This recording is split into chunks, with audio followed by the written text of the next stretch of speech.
Good morning mga ka-travel. So panibagong biyahe, panibagong vlog na naman tayo. At ito nga, biyaheng Manila to Bicol na naman tayo.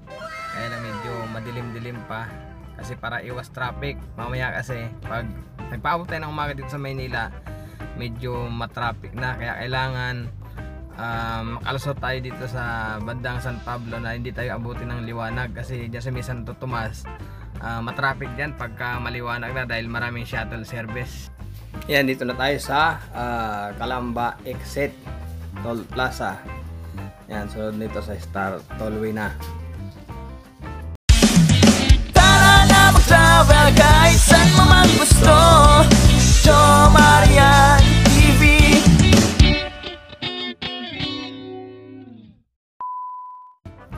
So nandito na tayo sa San Pablo City at ito yung SM sa left side natin. Ayan, medyo maganda-ganda na yung kuha ng video natin kasi ito maliwanag na. Ayaw din kasi namin lumiyahin na gabing-gabi kasi di natin nakikita yung mga dinadaanan. Mas maganda sa araw para ayan, parang adventure lang yung biyahe natin. So ito ngayon papasok na tayo ng Quezon Province. Bale ito yung San Pablo at nakapasok na tayo ng Kiaong Quezon. At sa mga nanonood pala ng vlog ko, maraming salamat kasi pang 13 videos ko na to na i-upload. Ako na yata yung pinakamaraming upload na biyaheng Manila to Bicol at 3 Bicol to Manila. At sa mga ano nga pala, yung mga nagko-comment, sa mga nagtatanong, pasensya na minsan kasi busy talaga ako, pero marireplyan ko rin yan pag di na ako busy. At sa marami pang tanong, message, mas mainam po sa FB page kayo mag-message kasi sa YouTube hanggang comment lang tayo, hindi ko na pwedeng replyan ko ng matagal kasi nga bawal yan kay YouTube yung magre-reply pa ako ng marami. Kaya kung may tanong man kayo na iba, mas mainam sa FB page ko kayo mag-message para ma-replyan ko kayo ng maayos pag may time. At ito ngayon, nandito na tayo sa Pagbilao, Quezon. Malapit-lapit na rin tayo makapasok ulit sa Zigzag Road kasi dala natin sa sasakyan is light vehicle. Pag truck lang, bawal tayo dumaan ng zigzag kasi bawal talaga doon. So ngayon, mamaya mag-stop over tayo doon sa taas ng sa Zigzag Road. Papahinga tayo ng kaunti para makapag-relax sa biyahe.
So nag-stop over muna kami dito sa Pagbilao, Quezon. Ayan, sa Sigsag sa taas. Ayan, doon tayo papunta. Papuntang Bicol, yun. Dito yung galing sa Manila. Ayan. Napakagandang mag-stop over dito. Gusto yung mag-picture taking. Ayan o. Ayan, doon. Magandang spot para sa picture taking. Meron din doon o. Ayan yung magandang yung spot para sa picture taking. Teka. Ayan, may malaking revolto. Ayan, marami nag-stop over dito para mag picture taking. Ayan. Pag uwi ng Bicol, dito nyo lang makikita yung mga malalaking puno talaga na na hindi talaga siya pwedeng putulin kasi bawal dahil protected area. Ayun o. Ayan. Perfect spot sa mga mag-picture taking. Ayun o. Malaking revolto ng Nuestra Señora de Los Angeles. Ayan. Dito nyo lang makikita yan. At ang background niya, ayan, mga gandang malaking puno. Ayun o. Ayan, may tindahan din dito kung gusto nyo bumili. Ayan si ate o. Tindahan niya. Ayan. Sino yan, kuya? Kanya? Hindi. Ano yan, te? Nagbablog ako. Para mapanood sa vlog yung tindahan nyo. Dito. Ayan, yung mga nauuhaw dyan na walang mabila ng tubig. Ayan, mag-stop over lang kayo dito. Ay, may mga tindahan dito mabibilan. Thank you, ate. Doon tayo sa kabila. Ayan, kaya lang may mga bawal. Ayan. Kailangan sumunod tayo na no smoking sa lugar na to. Kaya lang tuloy na yung biyahe natin pa uwi ng Bicol para maaga-aga tayong makarating. At sa ibang stopover naman kukunan natin. So, kape muna tayo para medyo mainitan sikmura. Sa mga gusto pala magpunta rito, may kuiba doon na aakyat doon. Anong kuiba yun, boss? Anong kuiba, sir? Kuweba Santa po. Ayun ito yung tour guide siya dito. Kuweba Santa po at Pinagbanderahan. Punta na po kayo sa Dalawang kuiba yung mapuntaan dyan. Ayun. Tapos yung bayad.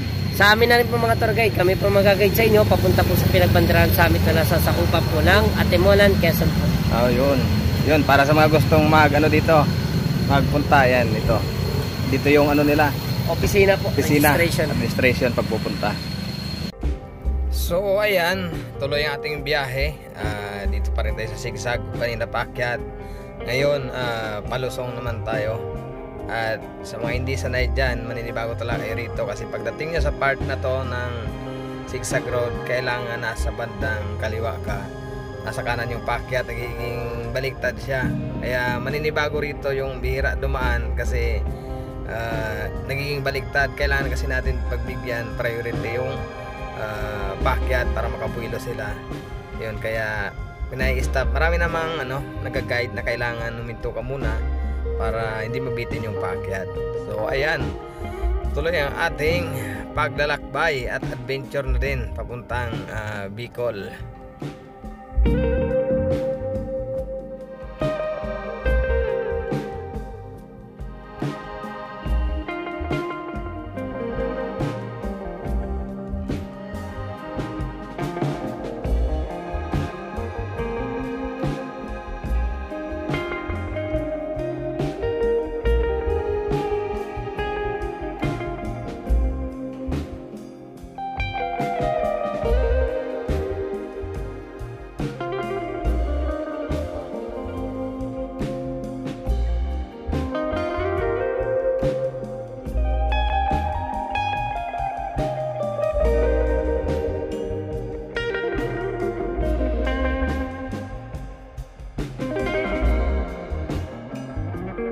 Katatapos lang ulit namin magpahinga dito sa may gilid ng dagat sa Atimonan, Quezon.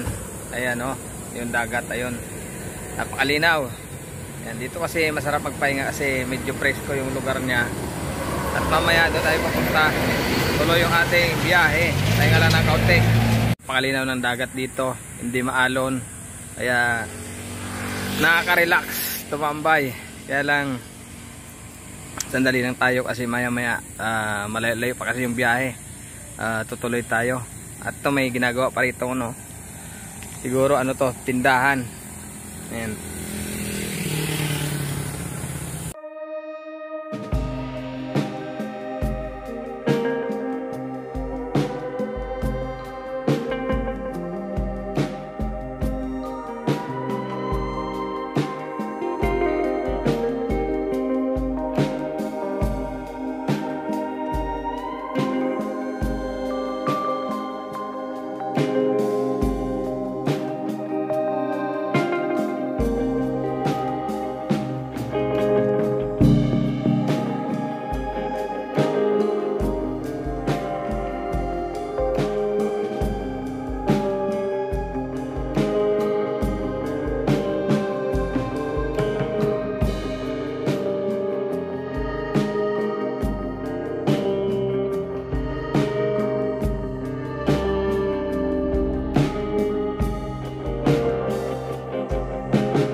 checkpoint ng Del Gallego. Yan, doon lang sa unahan. Nung ilang sandali na lang, nandun na tayo.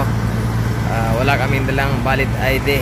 So valid ID na naka-address sa Bicol. Meron kami valid ID naka-address Manila. Pero may dala akong birth certificate. Try natin na ipakita yon. At kung ano ba mangyayari na wala tayong dalang valid ID o acceptance certificate. Pahintuin tayo dyan. Ang dami pinabalik ko. Sige, balik yan ano? Uuwi eh. Ayan o. Profiling na lang. Susulat pa ako. Kanya-kanya sulat ba? Hindi, baka ano, kanya-kanya sulat na lang. Profiling na lang. Wala ka mga kalala dyan. Wala, i-drop ko dito, wala.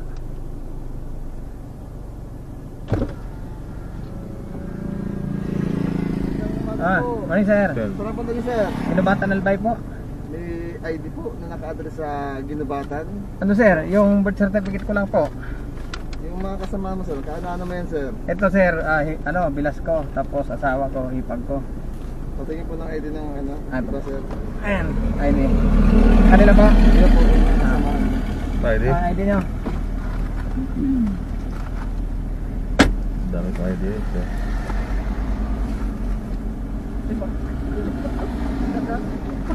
Ganda na. Ito po sir, bilas ko. Ito ba? Ito po, asawa niya. Ito po. Ito po asawa ko. Sige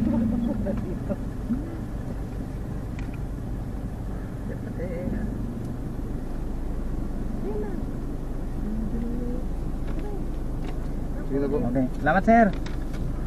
Ayan. Okay na.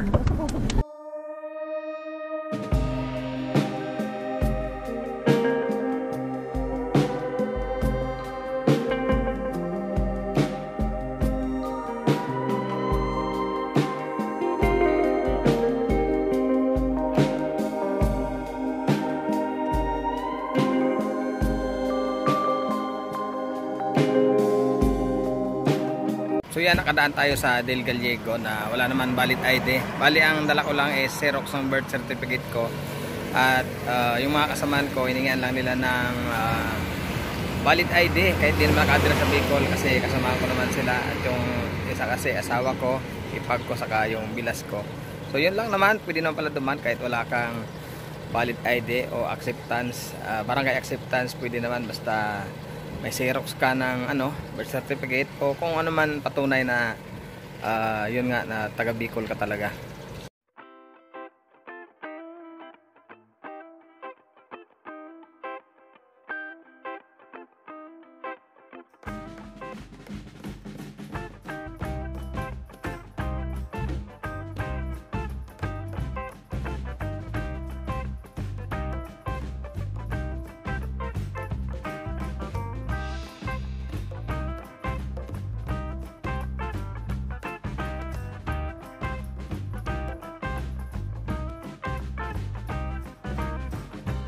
At ito nga, paparating na tayo sa checkpoint ng Pulangge, border ng Albay sa Camsor. Ayan, malalaman natin kung ay hintuin ba tayo o hindi.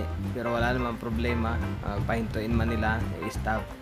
Complete requirements naman tayo galing sa Manila. May dala tayong requirements kung ano man ang hihingin nila. Kaya wala namang problema kung sakali.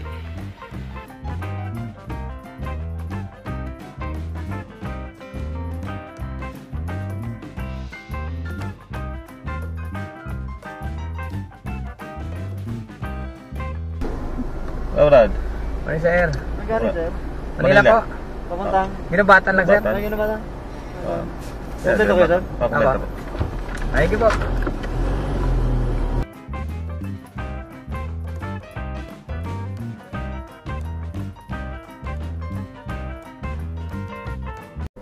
So yan, yung naging biyahe natin mula Manila hanggang dito sa Bicol.